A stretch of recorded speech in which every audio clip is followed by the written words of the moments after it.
Let's get the laser turned on.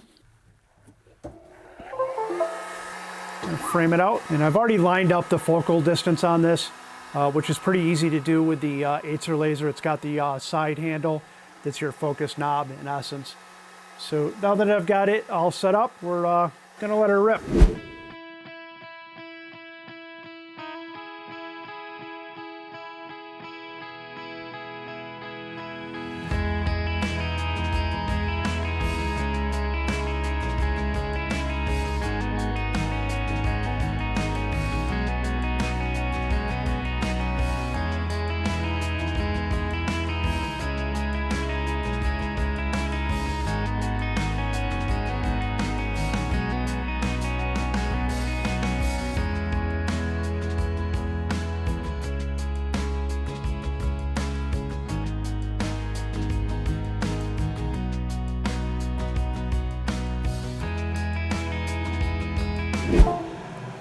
All right, now that we're finished up, I'm gonna give it a quick wipe down with some acetone, see what it looks like.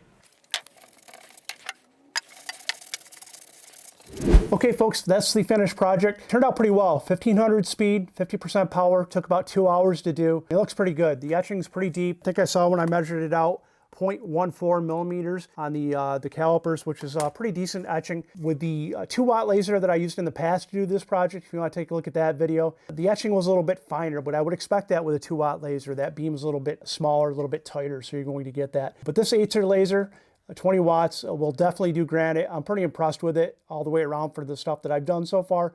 I'll be doing a bunch more projects to show you folks to see what it looks like. But that's that. That's granite, and it did pretty good on it. Other than that, I want you to know one thing. Your couch sucks. It's time for you to get up, get out in your garage, do something epic like etch some granite. See ya.